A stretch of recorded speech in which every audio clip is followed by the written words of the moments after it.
Before fast food ruled dinner, the Crock-Pot ruled America. In 1977 alone, Rival sold over 3 million slow cookers, and everyone helped working moms get dinner on the table with cans, packets, and timing. So why did the dishes that defined weeknights for decades disappear? These 20 meals hold more than recipes. They hold family history. 20. Butter-soaked beef over noodles. This meal starts with butter, not a drizzle, an entire stick. In the 1970s, that wasn't unusual. Butter made cheap meat taste better, and stew beef was one of the cheapest cuts in the store. Add a packet of Lipton onion soup mix, first launched in 1952, and the meal takes shape. That soup mix became one of the top-selling dry seasoning products by the 1960s. People used it in everything: dips, burgers, casseroles. In this dish, it acts as a flavor shortcut, turning tough beef into something savory and rich. Everything simmers low and slow in a crock pot, which was released nationally by Rival in 1971. Families then ladle the beef over wide egg noodles. It stretches the meal and fills the plate. It's cheap, filling, and almost always gone by the next day. This setup leads naturally into the next dish, where leftover beef gets turned into sandwiches that travel well. 19 Mississippi pot roast sandwiches. The recipe sounds too simple to matter, just 5 ingredients. But by the early 2000s, Mississippi pot roast became one of the most searched slow cooker recipes online. It starts in Ripley, Mississippi in the 1990s. Robin Chapman tweaks a family recipe using a chuck roast, a packet of ranch mix, a packet of au jus, pepperoncini, and butter. The recipe spreads through church cookbooks before exploding online. This dish isn't fancy, but it works. Chuck roast turns tender after hours in the crock pot. It soaks up the flavors and falls apart easily. Piled onto sandwich rolls, it feeds large groups fast. Some say this is the most copied roast recipe of the early internet era. One version on Pinterest had over 1 million saves, but long before going viral, it was showing up at potlucks, game nights, and church events. That same mix-and-go method shows up again in the next meal with chicken. 18. Creamy chicken and stuffing. In the 1970s, weeknight cooking changed. More women were working, and boxed convenience foods took over. One of the biggest hits, stovetop stuffing, released by General Foods in 1972. Within a few years, millions of boxes were sold annually. Families didn't wait for Thanksgiving to use it. It became a weeknight staple, often combined with chicken and cream soup in a slow cooker. Campbell's cream of chicken or mushroom soup played a big role here. Campbell's released their condensed soups back in 1897, but by the mid-1900s, they were everywhere, especially in casseroles and slow cooker meals. This meal cooks without needing attention. It tastes like holiday food, but fits into a weekday schedule. The stuffing absorbs liquid, the chicken cooks soft, and the soup pulls it all together. The next recipe uses the same strategy. Mix everything, cover it, and trust the process. But this time, you're told not to peek. 17. No peek chicken and rice. This meal became famous for what it asked you not to do: lift the lid. The no-peek method gained popularity as slow cookers became common in homes starting in the 1970s. You layer uncooked rice, canned cream soup, broth, and dry onion soup mix. Place chicken on top. Seal the lid. Walk away. That's the recipe. Why so strict? Because steam is the key to success. Lifting the lid drops the temperature and adds cooking time. When you leave it alone, everything cooks evenly. Chicken stays moist, rice fluffs perfectly. The use of packets, onion soup, cream soup saves time and money. These shelf-stable items became part of daily cooking during the convenience boom. By 2018, Americans buy over 12.7 million slow cookers in 1 year alone. That means millions of families learn to trust the lid. Layering without stirring became part of the next dish too, this time inspired by Amish kitchens. 16. Amish 6-layer dinner. Amish cooking is about simplicity, bulk, and balance. The 6-layer dinner fits that exactly. Raw ingredients are stacked directly into the slow cooker. Ground beef, sliced potatoes, carrots, onions, uncooked rice, and canned tomatoes. No mixing, no browning, no fuss, just seasoning and time. This approach came from rural families cooking for many people using what they had. Slow cookers made it easier to scale. Amish and Mennonite cookbooks, often sold at church gatherings, helped spread these recipes. By the 1980s, versions of this dish appeared in community cookbooks across America. It was cheap to make and easy to remember. 1 pound of beef could stretch across 6 plates.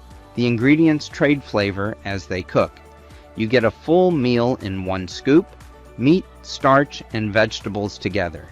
The idea of stretching meat shows up again in the next dish, which turns leftover ham into multiple meals. 15. Ham and Potato Casserole. Holiday hams rarely got thrown out. They were expensive and always reused. What started as a centerpiece became casseroles, soups, and sandwiches. In the 1950s and 60s, home economists promoted planned leftovers.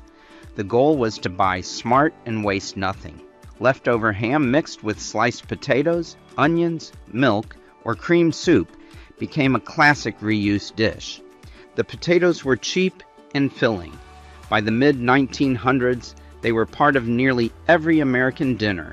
Mashed, baked, scalloped. In a slow cooker, they soaked up flavor without drying out. This casserole kept families fed for multiple nights. It required almost no hands-on time and could reheat well for lunch the next day. Leftovers became part of the meal plan, not an afterthought. That kind of thinking carried over to vegetables too, especially when sweetened just enough to make kids eat them. That's where candied carrots came in. 14. Candied carrots. Slow cookers made vegetables easier. No boiling, no burning, just time and a bit of sugar. Carrots were the top choice. A cup of sliced carrots already has about 6 grams of natural sugar. With brown sugar or honey and butter, they turn into a side dish kids actually finish. These carrots aren't boiled soft and bland. They come out tender and sweet, almost like dessert. Parents used this trick during weeknights when kids needed convincing. In 2010, 73% of family dinners were still eaten at home. Dishes like this help keep that routine going without fights at the table. The recipe is flexible too. Some added cinnamon, others kept it plain. It paired well with beef or chicken and kept warm for hours. After sweet carrots, it made sense to move towards something heavier. Beef and noodles brought everyone back to the main course. 13. Beef and noodles. This dish shows up everywhere. From Midwest farms to school cafeterias, it's cheap, filling, and easy to scale. You start with stew beef, onions, broth, maybe a soup mix. It cooks for hours. Egg noodles go in toward the end. They soak up the sauce and stretch the protein. The idea dates back centuries, but in the U.S., it gained traction during the early 1900s when egg noodle factories expanded. Cattle farming also grew, especially in Midwestern states like Nebraska and Kansas. The meal offers a high return. 1 pound of meat feeds 6 or more people when noodles are added. It became a regular sight on busy weeknights and at church potlucks. After you've mastered beef with noodles, adding beans and chili powder turns it into a new classic with an even longer history. 12. Crock-Pot Chili with beans. Chili has roots in the American Southwest. In the late 1800s, women called chili queens sold it in San Antonio plazas. By 1967, The first Terlingua chili cook-off drew national attention. Home cooks liked chili because it used cheap ingredients: ground beef, beans, canned tomatoes, and didn't need supervision. Perfect for the crock-pot boom of the 1970s. Beans cook slowly and become creamy. Chuck roast or ground beef softens. Chili powder and onion build flavor over hours. Families served it with crackers, cornbread, or over rice. Chili also freezes well and reheats easily, making it ideal for leftovers and big batches. Every region has its version, but in a slow cooker, they all start the same way: low heat and time. Next comes Paprika Chicken, where Eastern European flavors sneak into the same format with an orange-colored sauce. 11. Paprika Chicken. This dish traces to Central and Eastern Europe. Hungarian chicken paprikash uses sweet paprika, onions, and sour cream. The American slow cooker version simplifies it without losing the flavor. Bone-in chicken goes into the pot with onions, garlic, canned tomatoes, and a generous amount of paprika. The color stands out, deep orange, almost red. Near the end, sour cream gets stirred in. This keeps the sauce smooth instead of curdling. It's served over rice or noodles, and the result is mild, rich, and familiar. Even picky kids tend to accept it. Slow cookers helped bring these flavors into American homes in the 1970s. Recipes printed in magazines and cookbooks translated traditional European dishes into low-effort meals. That opened the door to even more international influence, like Hunter's stew from Italy, built for a crock and a pack of spaghetti. 10. Chicken Cacciatore. In Italian, Cacciatore means hunter. The original dish was cooked outdoors with wild game, tomatoes, and herbs. In post-war America, the recipe shifted to chicken, then into slow cookers. Bone-in chicken pieces go in first, then canned tomatoes, bell peppers, garlic, oregano, mushrooms. No searing needed. It simmers for hours until the meat separates cleanly from the bone. By the 1950s, Italian-American dishes gained popularity in cookbooks and restaurants. Slow cookers helped bring red sauce meals home during the 1970s. Families could skip takeout and still eat something that tasted like restaurant food. This dish was cheap, comforting, and easy to reheat. Spaghetti went underneath. Grated Parmesan went on top. The sauce thickened in the pot all day. When Italian-American dishes hit weeknight menus, French restaurant classics weren't far behind. That's where the next recipe comes in. Flames left out, but flavor still intact. 9. Chicken Diane. Steak. Diane was once a fine dining table-side dish. Cognac mustard butter finished in flames. But in the 1970s, restaurants lost popularity and home cooking surged. That's how Chicken Diane reached the crock-pot. Instead of steak, families used boneless chicken thighs or breasts. Dijon mustard, Worcestershire sauce, garlic, onion, and cream built the sauce. Some recipes added a splash of white wine. It all simmered slowly while the family went about their day. The crock-pot version gave you that creamy, rich sauce without standing over a pan. It felt fancier than it was, but cost less than takeout. For many kids, this was fancy chicken night. Slow cookers helped working families access upscale flavors in a budget-friendly way. Once people saw how bottled sauces transformed chicken, the next step became obvious. Use a jar of salsa and simplify even further. 8. Salsa Chicken. This dish barely qualifies as a recipe, just chicken breasts and a jar of salsa. But that's the point. In the late 1990s and early 2000s, families needed faster solutions for dinner. Salsa sales were booming. In 1991, salsa passed ketchup as America's top-selling condiment. That same salsa, poured over chicken in a slow cooker, created flavorful, juicy meat perfect for tacos or rice bowls. It cooked unattended for 6 to 8 hours. At dinner time, the chicken shredded easily with 2 forks. Some added beans or corn. Others used it for nachos or quesadillas. Minimal ingredients, no chopping, and multiple uses made this a survival meal for busy parents. Food blogs and forums helped spread the recipe, calling it dump and go. Once salsa proved its power, another sweet and savory combo stepped in, this time using cola and barbecue sauce. 7. 3-ingredient pulled pork. Pork shoulder, barbecue sauce, and cola. That's all it takes. This recipe became a slow cooker favorite in the early 2000s, especially in southern and midwestern households. The sugar from the cola helps the pork caramelize. The acidity helps break it down. After 8 hours on low, it shreds with almost no effort. Families pile it onto buns, add coleslaw, and call it dinner. Pulled pork has deep roots in the South. Traditionally, it's cooked over open pits for 12+ hours. But the Crock-Pot made it possible for apartment dwellers and cold climate families to enjoy the same flavors without the smoke. Barbecue sauce brands like Sweet Baby Ray's and Kraft surged in popularity during the 1990s, giving home cooks a fast way to flavor meat. Next up is a Hawaiian dish that also used pork, but swapped fire pits for countertop heat. 6. Kalua-Style Pork. Kalua pig comes from native Hawaiian tradition.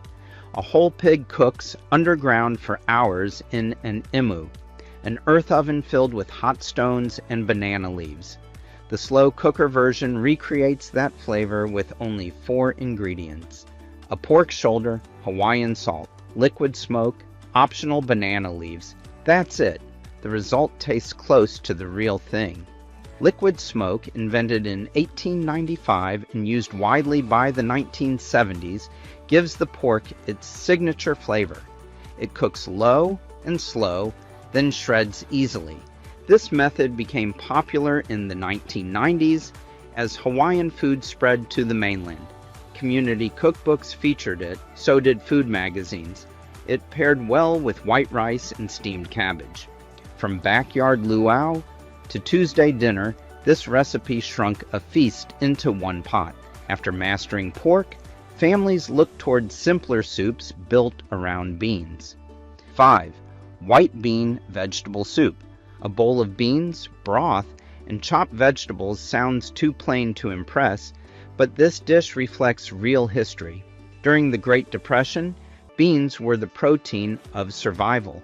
Dried white beans cost just a few cents per serving and last for months in the pantry. Navy beans, cannellini, or Great Northern beans were the most common. A slow cooker helped break them down into a creamy, stew-like texture. Add carrots, onions, celery, and garlic. Whatever's in the crisper. Toss in herbs. Some recipes drop in a Parmesan rind for depth. This soup feels light but fills you up. For working families, it's a budget win. For vegetarians, it's complete protein. Some added pasta or sausage, but it wasn't required. When beans could taste this good, people realized other European dishes might work too, like a Russian-inspired beef meal that started as aristocrat food. 4. Beef Stroganoff. Beef Stroganoff came from Russia in the 19th century. It originally used seared beef strips, mustard, and sour cream, served over potatoes or rice. In the U.S., it took on a new form in the 1950s. American home cooks swapped fancy cuts for stew beef and fresh cream for canned soup. Mushroom soup became the go-to. Campbell's again. The slow cooker version required less prep. Beef cubes, onions, broth, and canned soup cooked all day, then finished with sour cream. It became a weeknight favorite in the 1970s. Easy to assemble, warm, and rich. Families served it over egg noodles for a complete meal. It tasted like restaurant food, but cost less than $2 per serving. For many, it was the first fancy dinner they made at home. From Russian royalty to American casserole, the dish proved any cut of meat could become soft and satisfying. So could Swiss steak. Third, Swiss steak. Swiss steak has nothing to do with Switzerland. The name comes from Swissing, a process of pounding meat to make it tender. In the mid-1900s, that usually meant round steak from the cheap cuts section. The dish started in cast iron pans, but quickly moved to the slow cooker. Sliced steak is dredged in flour, then layered with onions, canned tomatoes, celery, and Worcestershire sauce. It cooks low and slow until fork tender. It became a common sight in community cookbooks during the 1970s and 1980s. It used pantry ingredients and cheaper meat, but tasted like more. Families served it over mashed potatoes or rice, often with green beans on the side. It was a Sunday dinner disguised as Tuesday leftovers. If tomato gravy isn't your thing, the next meal skips the sauce and focuses on old-fashioned potato-heavy stew. 2. Hearty beef stew. This is one of the oldest recipes in American kitchens. Meat, potatoes, carrots, and onions all simmered slowly in broth. Versions show up in Civil War cookbooks and early immigrant journals. The Crock-Pot version fits right in with that history. Released in 1971, it gave families a way to recreate all-day stews without standing over the stove. Chuck roast works best. It's cheap and full of connective tissue that melts into tender bites. You'll find carrots, celery, and peas too. Some cooks use flour or tapioca to thicken the broth. Others keep it closer to soup.